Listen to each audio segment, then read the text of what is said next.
Pastor, gracias por invitarme y qué bueno que estoy por acá. Buenos días.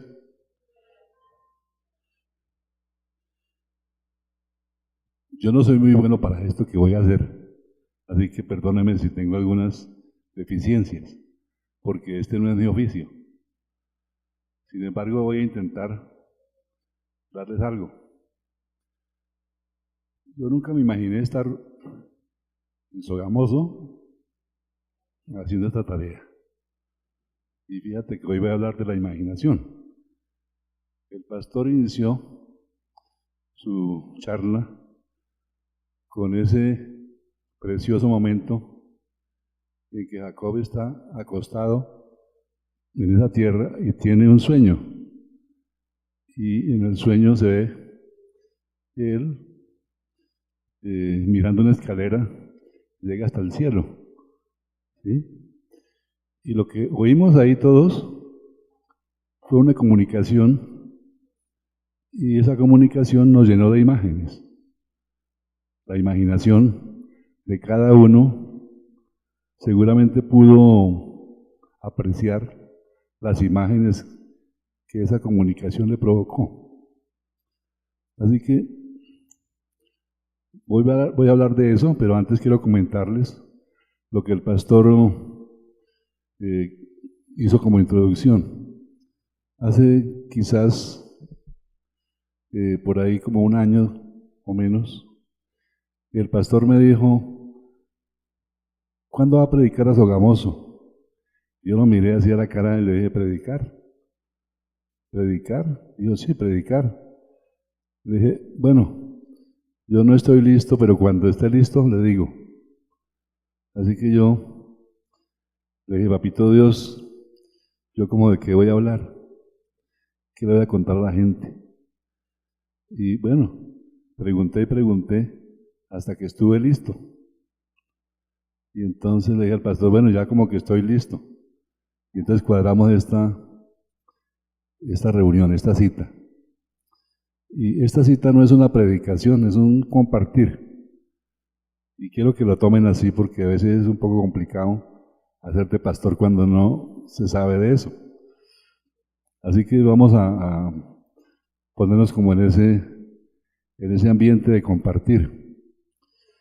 Yo soy un médico general de la UIS, me formé en Santander, en Bucaramanga. Después de eso estudié psiquiatría y estudié otras cosas de la salud mental. Y ejerzo como psiquiatra en Bogotá. Lo que pasa es que hace unos 30 y algo de años, Dios llegó a mi corazón y tocó allí, como dice, toc, toc. Y yo estuve dispuesto a abrir mi corazón y Él está aquí conmigo.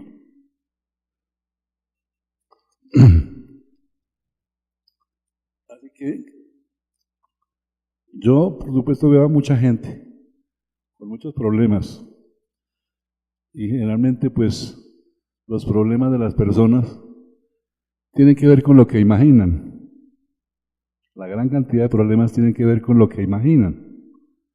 Alguien se imagina que es el patito feo de la familia y entonces alguien se lo dijo en algún momento de su historia: usted es el patico feo de la familia. Y otros de la familia le dijeron lo mismo: usted no puede ir a ningún lado porque no tiene la forma de hacerlo, porque usted no puede desempeñarse, porque usted es un bueno para nada. Esos mensajes se fueron quedando en la imaginación, porque la imaginación es una parte muy importante de la mente. Entonces quiero como establecer primero eso: la imaginación es una parte importante de la mente, pero no es toda la mente. Esa parte de la imaginación la vamos llenando a través de la vida con más mensajes. Entonces ese patico feo va a la escuela y la profesora de matemáticas le dice: no, usted sí es muy malo para matemáticas. Entonces en el tablero mental, patico feo, malo para las matemáticas. Otro le dice que usted es muy torpe, entonces anota torpe. O sea que va llenándose de cosas imaginarias que alguien le dijo, pero que no son reales, en verdad, pero que se las está creyendo. Así que tengamos en cuenta que pensamos el 90% con imágenes. Y lo que estamos anotando en nuestro tablero mental son esas imágenes de lo que nos han dicho en la familia, los profesores, los amigos, la gente, o que nosotros mismos tratamos de meter ahí para formarnos una personalidad. Eso con el tiempo nos va modelando, nos va haciendo o fuertes o incapaces. Tenemos una mente que puede ser dañada desde muy temprano en nuestra historia y nos puede conducir realmente a que vivamos una vida infeliz. Dios no nos hizo para que fuéramos infelices, porque si eso fuera así, sería un absurdo pensar que si Dios dice que la voluntad de Él es buena, perfecta y agradable, pues no se cumpliría. Y aquí acabó de decir la pastora que Dios siempre cumple sus promesas. Así que si uno de ustedes, cualquiera que sea, tiene una vida infeliz, tiene una vida triste, tiene una vida sin propósito, tiene una vida que no ha podido desarrollar, tiene sueños que pueda que estén a la vuelta de la esquina, pero que usted no los busca, se debe a eso, a que alguien grabó en su mente cosas que no son ciertas. Los padres con frecuencia intentamos formar en el hijo como una profesión, una tarea, un propósito, pero a veces ese propósito no es el propósito que Dios tiene para las personas. Y obviamente cuando el hijo se sale de ese marco de referencia, entonces el hijo es indisciplinado, es grosero, no funciona, no cumple con sus tareas. Y realmente ahí viene una gran equivocación, porque tratamos a ese hijo como si estuviera haciendo algo malo, cuando realmente él ni siquiera está enfocado en lo que Dios tiene para él. Así que, ojo con eso. Los pensamientos, como ya dije, son imágenes. El 90% de los pensamientos que tenemos son imágenes. Cuando cada uno examina a ver qué pensamientos tiene, se va a dar cuenta realmente de qué clase de imágenes ha guardado en su historia, en su vida. Hay un pasaje de Proverbios que dice que así como la persona imagina, Proverbios 23:7 dice, porque cuál es su pensamiento en su corazón, tal es él. Así que, por ejemplo, de ahí podemos decir que si yo me imagino que soy una persona incapaz, soy una persona que no puedo lograr mis metas y objetivos, una persona que no puedo transmitir afecto. Aquí hablaba la pastora hace un momentico de que nos cuesta abrazar. Se sabe hoy día por experimentos que se han hecho que cada persona necesita 7 abrazos al día.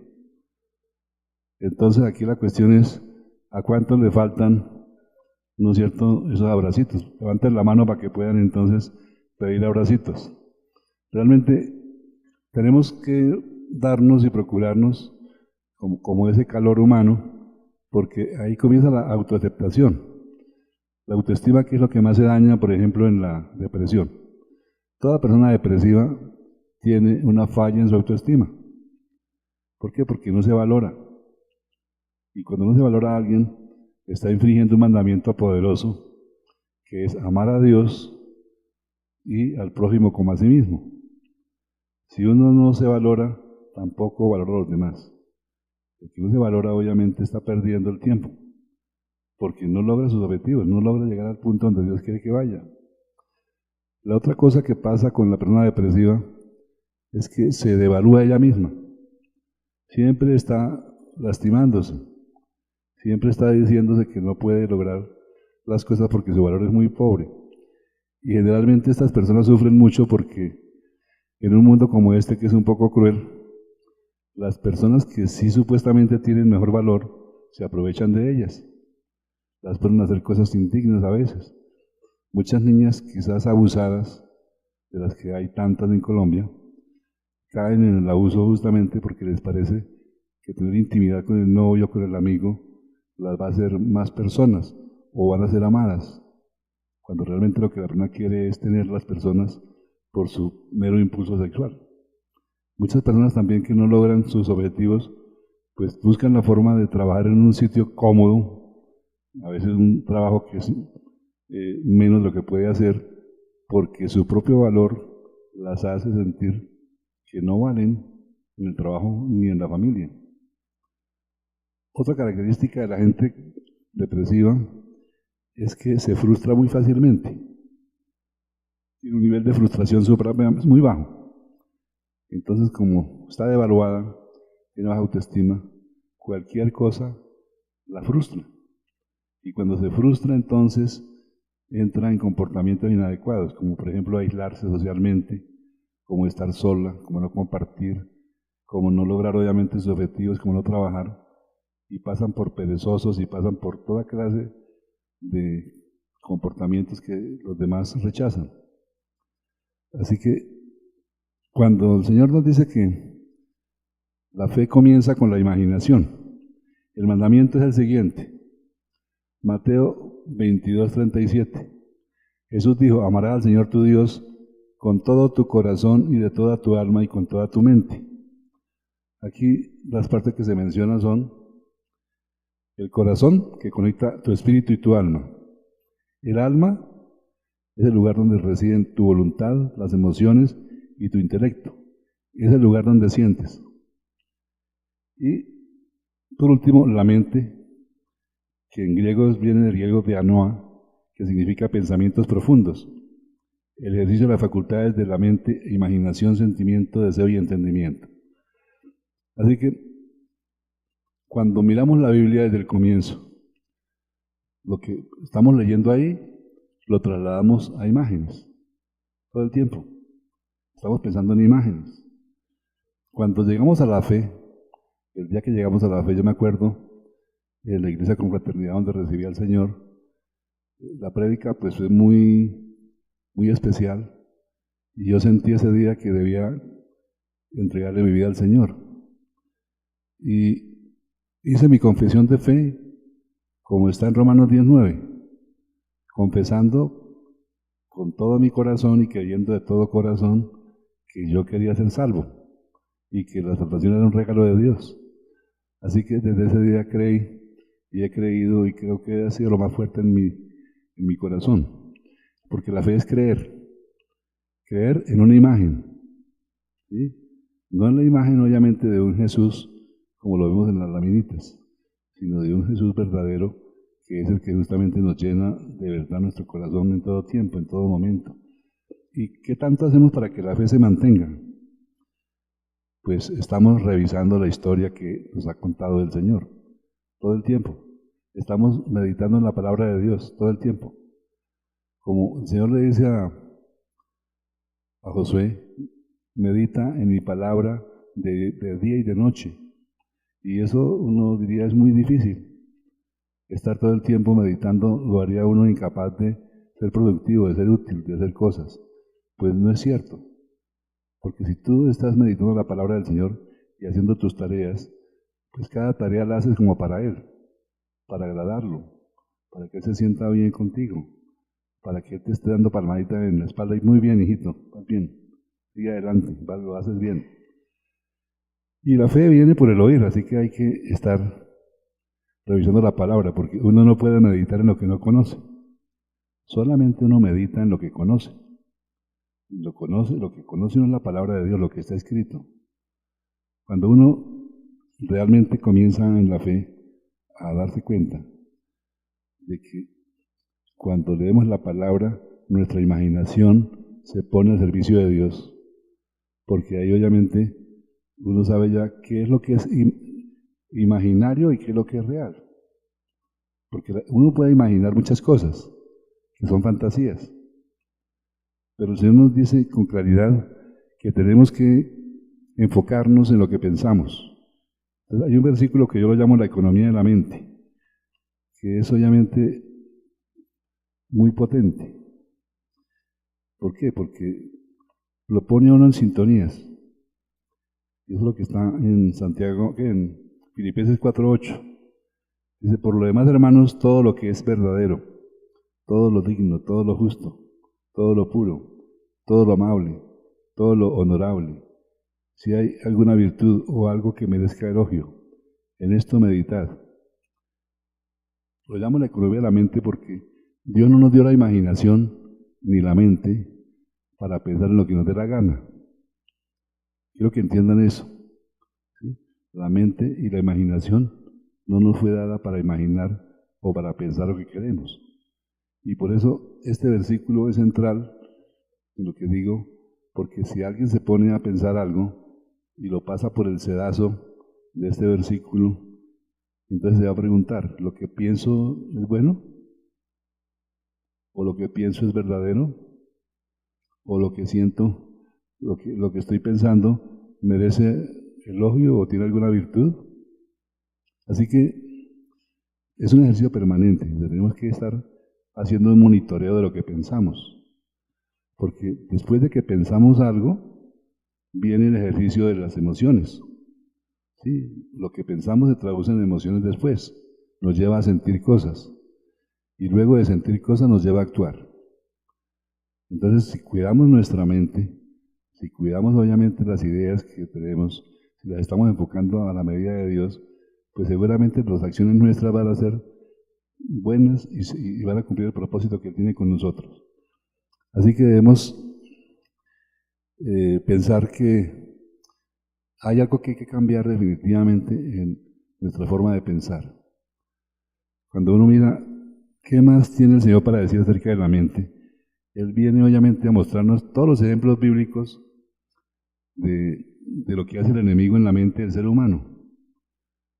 Yo digo que el demonio hackea la mente de las personas que están por ahí descuidadas. Cuando las personas están fuera de control, pensando en lo que les da la gana, entonces el enemigo lo hackea ¿cómo? A rey David, digo yo, lo llenó un virus de lujuria.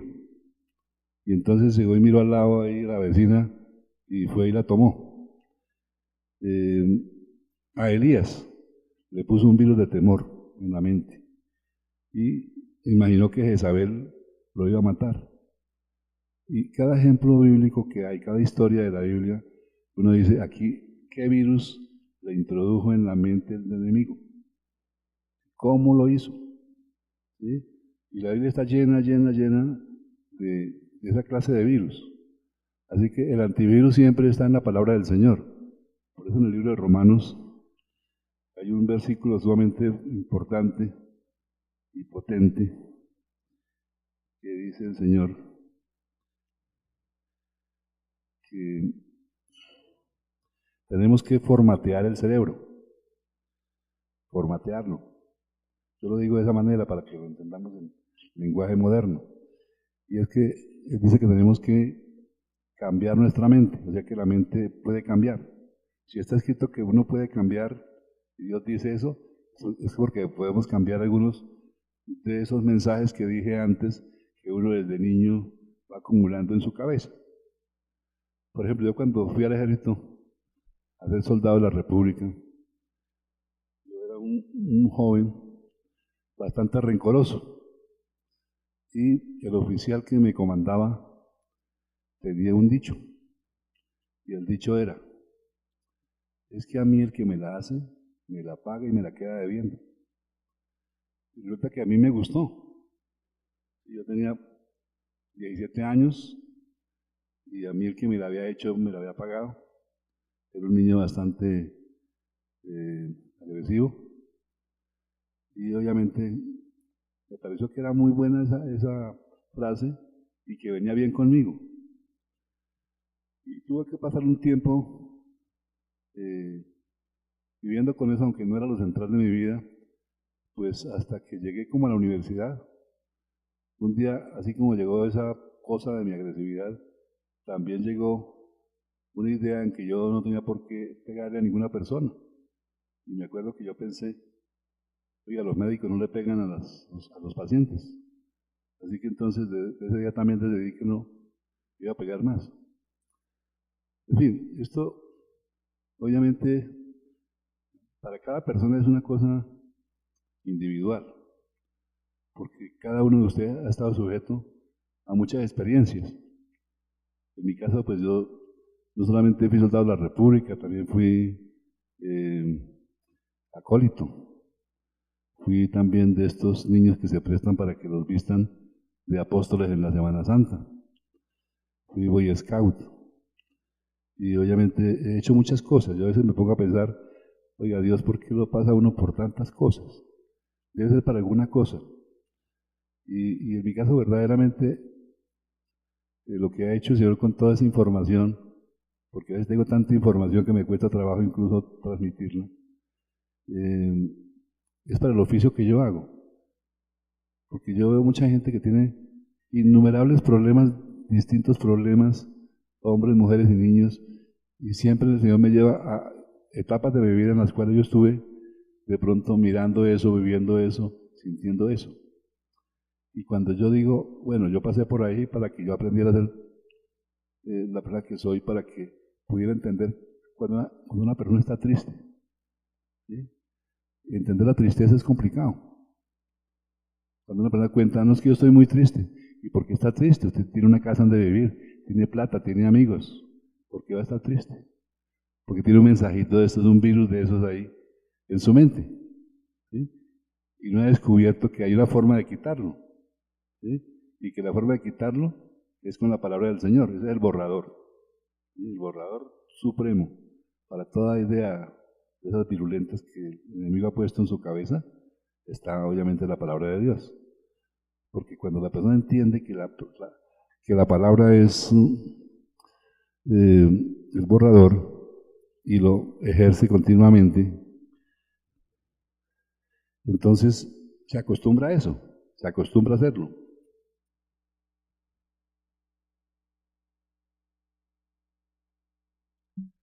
Cuando yo descubrí que era muy rencoroso, yo les conté que un día decidí que no iba a pelear más, pero yo seguía siendo rencoroso. Tenía aquí en mi mente el virus del rencor. Entonces la gente que me había hecho mal, yo no la perdonaba. ¿Sí? Pensaba que alguna vez iba a hacer alguna vaina. Con decirles que mi maestro de matemáticas, que me hizo una muy fea, primero de primaria, yo lo odié con deseos de acabarlo, de destruirlo.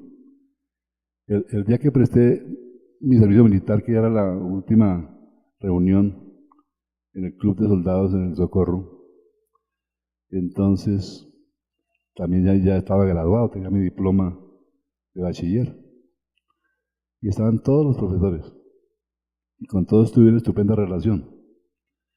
Yo era tan rencoroso que fui allá donde él, dije, no le doy la mano, solo vengo a decirle que usted me hizo mucho daño y quiero que lo sepa. Y ya que yo pueda hacer alguna cosa a usted, se lo voy a hacer. Así que ya sabe, si me encuentra por algún lado, alguna cosa le hago. Y bueno, ¿hasta dónde duró eso? A veces yo creo que las experiencias hablan más que cualquier cosa. También me gustaban las armas. Así que entonces yo practiqué tiro en el polígono y bueno, yo iba a la iglesia donde yo nací con mi pistola. Yo la cargaba ahí, atrás, ahí. Mi esposa decía, pero ¿para qué carga eso? Yo decía, por si acaso. ¿Sí? Porque alguien rencoroso, ustedes saben cómo es. Yo decía, si alguien me pega un balazo, yo quiero pegarle uno antes de que yo me muera, más o menos. Así es la mente. Y todo estaba aquí en el tablero mental de que les he contado. Frases, imágenes, etc. Y claro, no les he contado que yo soy mitad santandereano y mitad boyacense, más o menos. Entonces, mi abuelo era de Cerinza, o algo así por ahí. Entonces de ahí fueron para Santander. Así que en Santander, los padres de aquella época, o los abuelos, acostumbraban a un joven como de 12 o 14 años, o le daban un arma, un revólver o un cuchillo, algo. Y obviamente la cosa es que ella así, si te la hacían, había que darle. Yo tenía en mi cabeza eso. Así que entonces yo iba a la iglesia con mi pistola. Hasta que un día Vino un predicador, creo que era peruano, tenía problemas con la audición y por supuesto no hablaba bien. Y él predicó sobre el temor de Dios. Y yo estaba tan concentrado en saber qué decía el pastor, tan concentrado, que ahí entró el antivirus. Por ahí entró. Y el antivirus decía que yo debía perdonar. Y el antivirus decía que, como yo era temeroso de Dios, Dios tenía un ángel conmigo, cuidándome, que no necesitaba la pistola. Y fue como si literalmente me dijeran, ya no necesitas la pistola, quítatela. Y desde ese día se acabó la pistola. Porque Dios, obviamente, cuando le habla a uno, de verdad, cuando uno siente que Él está con uno, le da órdenes específicas, ya no más pistola. ¿Sí? Póngale en un sitio para que se pudra esa cosa. Y así fue y así es. Así que, cuando yo logré hacer eso, la siguiente jugada de Dios era enseñarme a perdonar. Porque ahí estaba en el tablero mental todo eso. Mi imaginación estaba llena de esos mensajes, ¿no? A pesar de que ya no tenía el arma, el mensaje estaba. Entonces vino un día a un seminario con Igna de Suárez, una predicadora, sobre sanidad interior. Entonces me fui a la sanidad interior. Y el mensaje era, hay que perdonar, y perdonar, y perdonar, hasta que la lengua se te tuye. A todo el mundo, al que te hizo la jugada pequeña, mediana o grande, a cualquiera, a tu papá, a tu mamá, a tus hermanos, al profesor, a la profesora, al compañero y a todo el mundo. Así que desde ese día no he parado de perdonar, porque a veces me acuerdo de cosas que yo hice o que me hicieron que no estaban guardaditas. El enemigo se basa en que es un virus, ¿no? Y los virus se esconden muy hábilmente dentro de los pensamientos, dentro de las imágenes que uno tiene. Así que entonces, las imágenes que yo tenía en mi tablero mental, de rencor, por ejemplo, de venganza, ¿sí?, que me quitaban fuerza, porque es que esas imágenes le quitan fuerza a uno. El cerebro se divide en muchas áreas, ¿sí?, en muchas funciones. Como ya dije, la imaginación no es todo lo que es el cerebro, pero sí una parte importante de él.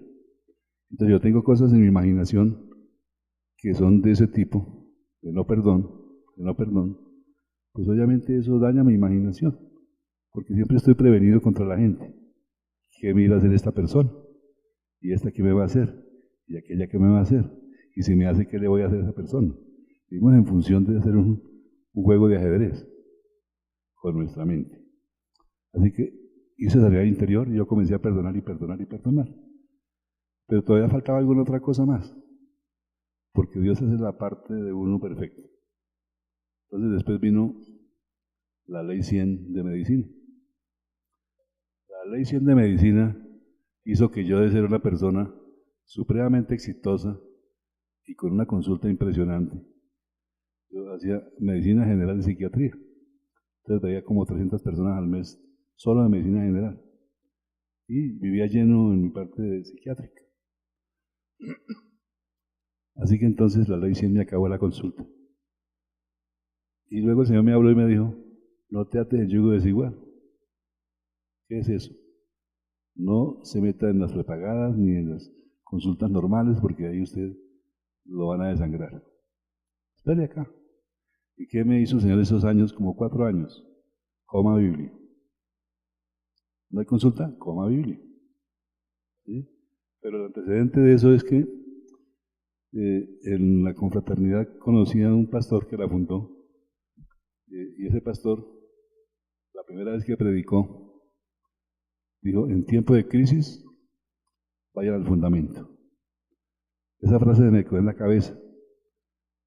Entonces, en tiempo de crisis, vaya al fundamento.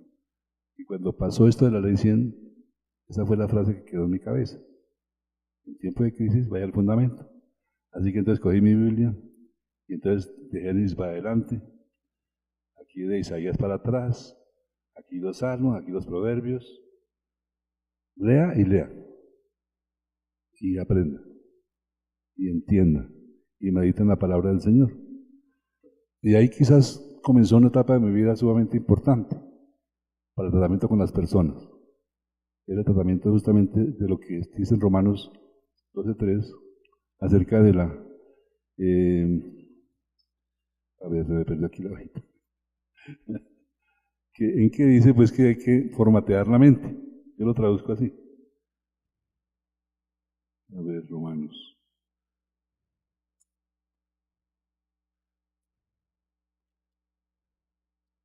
No os conforméis a las cosas del mundo.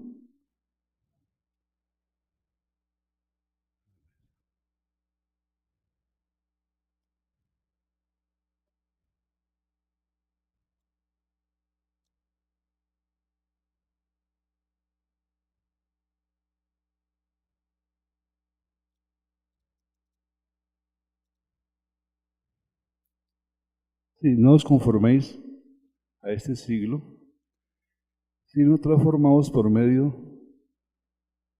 de la renovación de vuestro entendimiento, para que comprendáis cuál es la buena voluntad de Dios, agradable y perfecta. Así que entonces, leyendo, y como digo yo, comiendo Biblia, mi pensamiento fue cambiando. Y respecto del rencor, esta es la fórmula de oro. Porque el Señor otro día me dijo, la venganza es mía, yo pagaré. Y me puse a meditar en esa palabra, a meditar pensar y pensar en eso.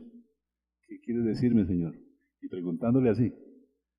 Y el Señor me dijo, si tú no perdonas, yo no puedo hacer nada. ¿Comprenden eso? O sea, es como tener yo a Dios amarrado, ¿sí? De que actúe con una persona para que la cambie, si yo no la perdono. Así que entonces dije, ahora sí. Ahora voy a perdonar todo lo que me han hecho, ¿no es cierto?, para que doble, para que yo pueda ver que esa persona cambie. Si me hizo eso, seguramente a otros también se lo ha hecho. Necesita que Dios lo cambie. Entonces, la transformación de mi mente a través del tiempo se fue dando paulatinamente, buscando pues agradar al Señor, porque la tarea nuestra es agradar al Señor. Yo digo, ¿a ti te agrada que yo venga sogamoso? Y él me dice, sí, vaya sogamoso. Si por una persona que está acá, uno de esos virus se va, maravilloso, por uno solo. ¿Sí? Si son por 5, maravilloso. Si son por 10, si alguien le cuenta a otro, oiga, vino un médico a la congregación a hablarnos del rencor, que hay que perdonar, porque si yo no lo perdono, Dios no puede hacer con la persona lo que debía hacer. Esa es la razón lógica. ¿Sí? Atar a Dios no perdonando a alguien. ¿No? Y así nos ocurre muchas veces con lo que pedimos. Yo creo que muchas veces estamos con necesidades y quisiéramos pedirle a Dios cosas, necesitamos cosas. Si no perdonamos, la oración no pasa del techo. ¿Sabían eso? ¿Lo saben de verdad? Yo tomé la Santa Cena, pedí perdón a Dios antes, me puse como al día con Él. Porque su palabra dice que si yo tengo un problema con algún vecino, con alguien, y no lo perdono, pues que mejor no tome la Santa Cena. Y Dios es así. La otra razón por la que hay que perdonar es por la salvación. Por la salvación. ¿Sí? La salvación es un regalo de Dios. Es por gracia. Pero se puede perder. La gente dice que no. Se puede perder porque está escrito. ¿Sí? Que si cultivamos cualquier raíz de amargura, podemos perderlo. Así que mejor, si tienen un guardadito con alguien, un guardado viejo, bien consentido, deben eliminarlo de su tablero mental. O sea que cojan, miren su mente, como si fuera un tablero donde han puesto todas esas cosas negativas que alguien ha dicho de ustedes. Todas. ¿Sí? A las mujeres, por ejemplo, les ofende mucho que les digan que son feas. Ah, que usted es muy fea. Ah, no, que usted es fea. Y han sido muchas discriminadas por el tema de su apariencia. Tengo que decirles que Dios ve a todas las mujeres hermosas. Todas sus hijas son hermosas. Una vez una señora en Dijacá, una paciente mía, me dijo, doctor Medina, ¿cómo es que Dios permite que mi hijo, que es un hombre muy bonito, se case con una mujer tan fea? No, usted dígame, usted que es creyente, dígamelo. Yo me puse a pensar y un día en la meditación Dios me dijo, no, si se encuentra con la señora, dígale que Dios ve a hombres y mujeres hermosos, son hermosos. Así que un hermoso está solo y una hermosa está sola. Y Dios dice, este hermoso con esta hermosa. Y ya, punto. Entonces le dije a la señora eso y me dijo, doctor, pero usted que no se imagina cómo es de feita ella. Pues va a tener que orar para que Dios se la muestre a usted en mejores condiciones. Entonces, lo que te digo es cómo cuidar el tablero mental, ¿sí? Con el borrador en la mano todos los días, borrando la información negativa que tienen. Si a mí pudo borrarme el Señor esa imagen de que yo era mejor con una pistola acá, me la pudo quitar de mi cintura, pudo quitarme el rencor que yo tenía, ¿sí? Que no era cualquier cosa. Imagínense cuando uno carga un arma ahí y es buen tirador, ¿sí? ¿Qué puede hacer ahí? El virus estaba bien arraigado y el virus era de muerte, sencillamente. Así que ustedes pueden tener algunos virus más pequeños, el de la envidia, por ejemplo. ¿Sí? Ese es un virus tenaz, porque nadie que tenga ese virus disfruta nada. Dios le da un regalo, mejor el de la vecina. No, que necesitaba un carrito, entonces le dio el carrito. ¿Sí? Y, es que este carrito no me gusta porque es que me salió de color blanco, qué sé yo. ¿Sí? Porque el de la vecina es mejor. El virus de la envidia hay que quitarlo de ahí, porque ese virus lleva a la infelicidad completa. Cuando uno tiene obviamente un virus como ese, debe estarlo revisando. ¿Son cosas posibles que uno los puede revisar? Pues claro, hay que hacer una lista, en este caso, de esas cosas. Digo, tengo una lista o bien mental o bien escrita. Vaya revisándola y propóngase poner el borrador ahí. ¿Qué palabra le sirve a usted para borrar eso de su cabeza? Porque es que la palabra de Dios es tan poderosa que tiene toda la previsión del mundo, ¿sí? Para borrar cosas. Me acuerdo cuando estaba recién iniciado en la psiquiatría, pero mucho más en el tema pues, de la palabra de Dios, que tuve una paciente que vino un día con el propósito de que yo le dijera si se separaba o no. La señora vino, me conocían, yo es que vengo a que me diga si me separo o no. Y yo no puedo decirle eso, qué pena con usted, yo no hago eso. Dijo, más bien cuénteme qué le pasa. Y la señora me dijo, lo que pasa es que cuando yo tengo intimidad con mi esposo, no me quito el brasier. Y mi esposo piensa que yo tengo entonces otro tipo y que con él sí me desvisto totalmente. Y entonces yo le repregunté, dije, pero ¿usted siempre le pasa eso? Dijo, sí, siempre me pasa eso.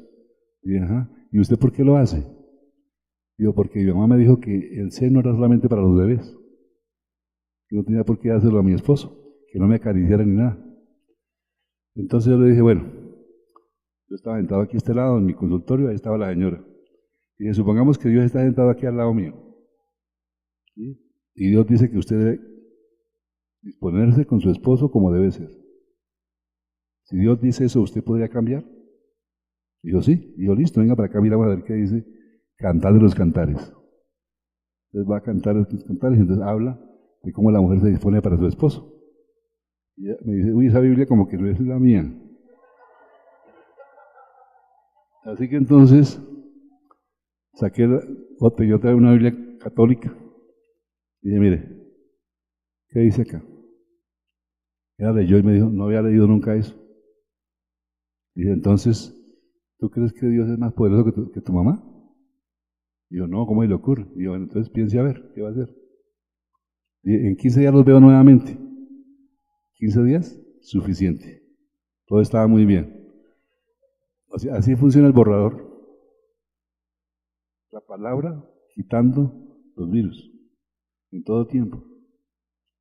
Ahora, como ya les dije, la frecuencia de la depresión en Colombia y en el mundo es muy fuerte. Mucha gente se está muriendo deprimida y yo creo que se va para el infierno. ¿Por qué motivo? Porque la Biblia habla de dos clases de depresión.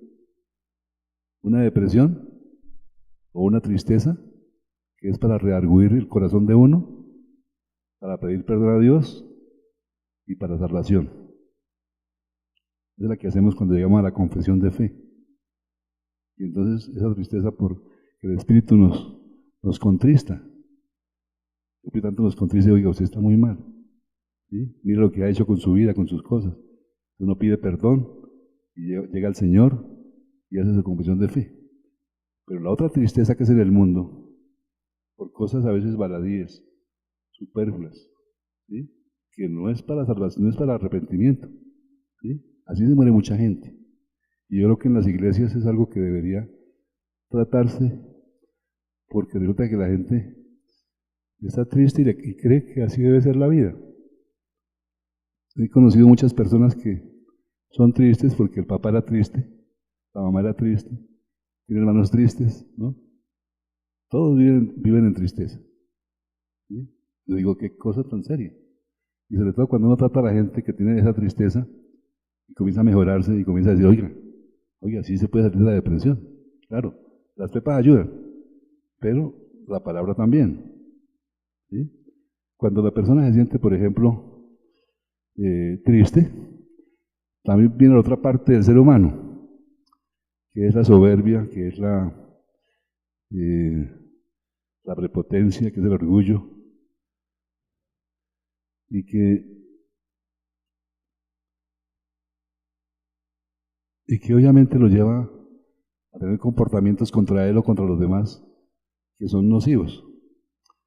Romanos 12:3 dice, a cada cual que esté entre vosotros, dice el Señor, no el psiquiatra, que no se tenga más alto concepto de sí que el que debe tener. Hay gente que anda levitando porque cree que obviamente es más que los demás, porque tiene un título académico, porque tiene más plata, vive en el mejor barrio, etc. ¿Sí? Dice el Señor, que no se tenga el más alto concepto de sí que el que debe tener, sino que piense en sí mismo con cordura, conforme a la medida de fe que Dios repartió a cada uno. O sea, no solamente esto se aplica a la gente orgullosa, a la gente que está en ese nivel de quererse superior a los demás, sino también a los que están deprimidos. O sea que si Dios dice que no se tenga el más alto concepto, pues tampoco se tenga en menos. En menos. Yo les digo el día de hoy que si Jesucristo pagó por cada uno de ustedes con una gota de sangre, ¿sí? Ese ha sido el precio más alto que han pagado por ustedes.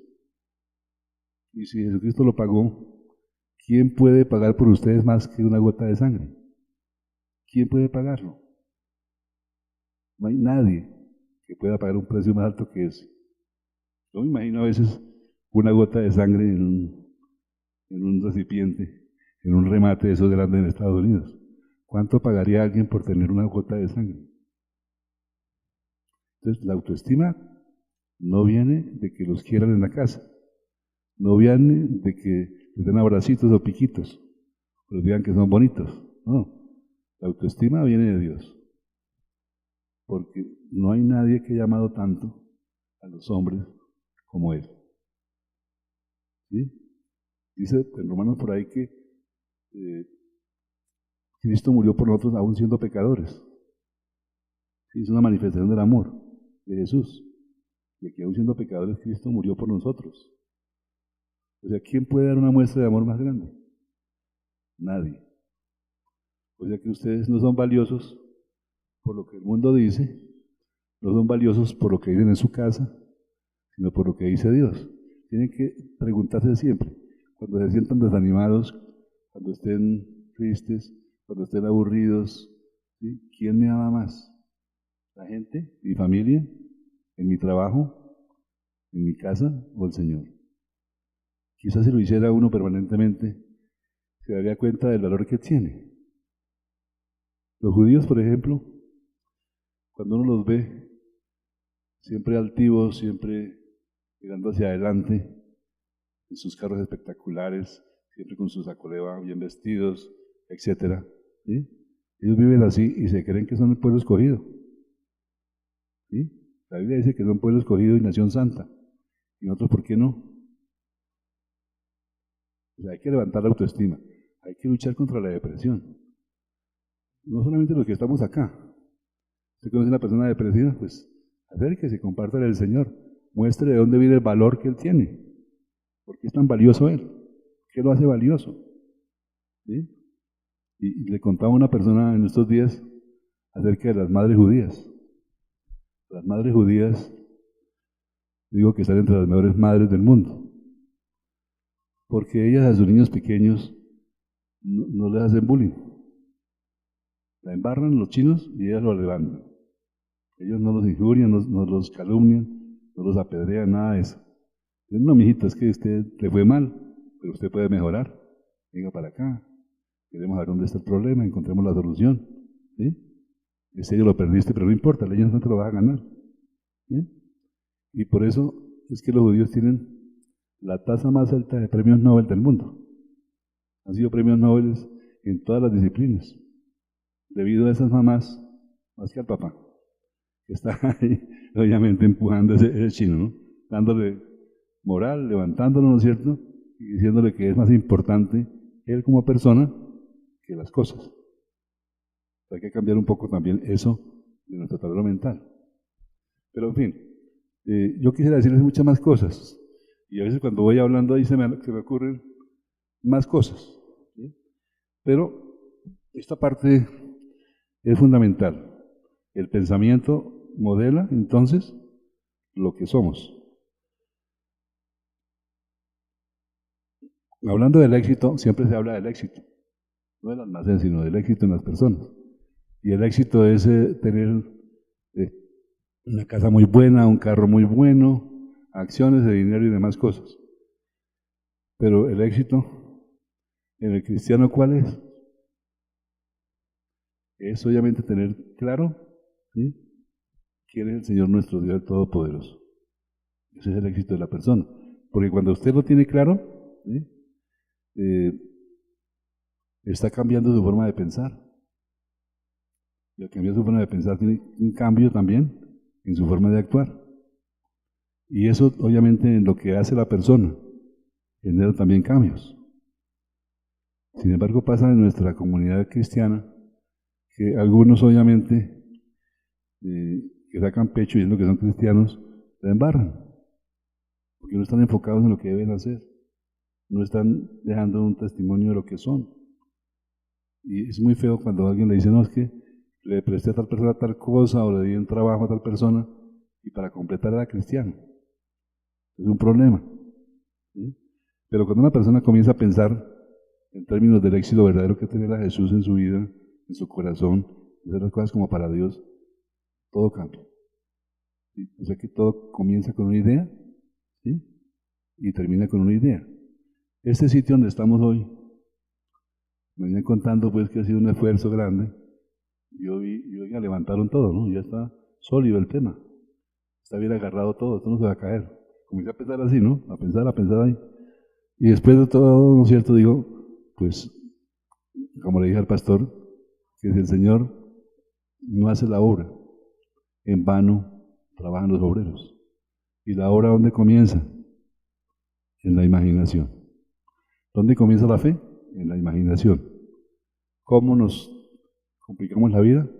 Usando la imaginación para lo que no es. Así que si cambiamos nuestra forma de imaginar, teniéndolo en claro qué es lo que el Señor quiere que hagamos con la imaginación, seguramente que muchas cosas van a cambiar, muchos proyectos se van a realizar. Yo estoy parado aquí frente a ustedes por una idea muy loca que Dios puso en mi cabeza como a los 12 o 13 años. La idea muy loca, digo yo para ese tiempo, es que yo no podría estudiar medicina porque mi familia no tenía dinero. Yo era un niño huérfano en un internado. Y obviamente incluso tenía ideas autodestructivas, vida triste. Pero Dios, el demonio puso virus en mi cabeza. Virus de destrucción, de muerte, de soledad, de tristeza. Dios hizo la siguiente jugada, dijo, voy a poner esta idea en la cabeza de David, de que él va a ser médico. Entonces desde ese día comencé a hacer algo que ningún niño hacía. Pasaba tiempo en la biblioteca estudiando todo lo que había de medicina. Entonces, todo lo que era de ciencias, anatomía, fisiología, ese era mi pan de cada día. Y entonces, yo pensaba que yo iba a ser médico y la gente me preguntaba, ¿tú qué vas a estudiar? Yo no decía, voy a estudiar medicina, no, nunca respondía así. Yo decía, yo voy a ser médico. Y la gente se reía. Yo me daba cuenta que se reía, pero no me importaba eso.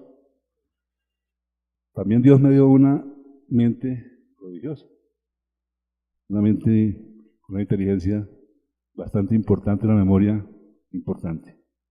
Pero eso no tiene nada de raro. Lo raro es que yo me dé cuenta. Yo no se da cuenta que yo sí soy. Tengo buena memoria. Oiga, yo soy inteligente. Oiga, yo tengo más habilidad que los demás. Yo soy mejor estudiante que todos. ¿Sí? Así que entonces ese darte cuenta, esto me salvó. Porque yo, triste, agresivo, era obviamente osado, hacía cosas que hubieran podido lastimarme seriamente. Pero esa idea me salvó. Y obviamente yo hoy día lo cuento porque digo, la jugada de Dios fue esa. Prosperó, fue prosperando. Pero yo tuve que hacer algo al respecto. Dios puso una idea y tuve que trabajarla. ¿Sí? Entonces llegué a ser el mejor estudiante en algunos años y pude aprender un buen examen en la UIS. Por eso entré a la universidad. O sea, la idea que puso Dios prosperó. Yo quiero que ustedes comiencen a pensar si algunas ideas que ustedes tienen han prosperado. ¿Sí? ¿Qué ideas no han prosperado? ¿Y cuáles sí?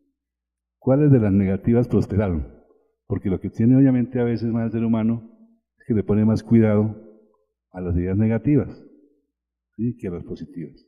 Dios siempre está haciendo jugadas, en todo tiempo. Si miramos la Biblia, por ejemplo, me fascina ver Gedeón. Gedeón estaba cirniendo, ¿sí se dice?, el trigo. ¿Sí? El trigo. Y el ángel vino y le dijo, varón esforzado y valiente. ¿Usted por qué me dice eso a mí? Él se tenía en una estima muy pobre. ¿Sí? Y ahí viene el ángel y le dice, varón esforzado y valiente. ¿Usted por qué me dice a mí eso? Porque tú vas a liberar a Israel. No había ocurrido todavía nada. Dijo, si es que yo soy el más pobre de todos, los israelitas. Soy de la tribu más abandonada que hay. ¿Sí? Y claro, seguramente que él iba a seguir su vida ahí, como todos en ese tiempo. Sin embargo, Dios lo hizo libertador de Israel. ¿Sí? Y cada historia de la Biblia puede verse como una película. En el colegio donde yo estudié había una clase de religión. Se llamaba 100 lecciones de historia sagrada. Era un libro por ahí pequeño. Las historias bíblicas eran pequeñas, pero muy precisas. Y a mí me gustaba leer una historia de esas y hacer la película. Hacía la película de Gedeón, de Sansón, de Elí, de Samuel. Entonces tenía todas las películas aquí en mi cabeza. Cuando yo comencé a ver pacientes como psiquiatra, yo les puse tareas a mis pacientes. Les decía, esta semana haga la película, depende de la persona, ¿no? Por ejemplo, uno que fuera muy mujeriego le decía, léame la historia de Sansón. ¿Sí? Léase a Sansón para que mire usted lo que le pasó por enamorarse de las filisteas. ¿Sí? Hasta perdió los ojos. Entonces él se quedaba meditando en eso. O una mujer que había sido prostituta. Le dije, usted va a tener que buscar aquí, en la genealogía de Cristo, una mujer que está ahí, que fue prostituta. Yo, ¿cómo puede ser posible? Decir, haga el estudio. Hasta que lo encontró.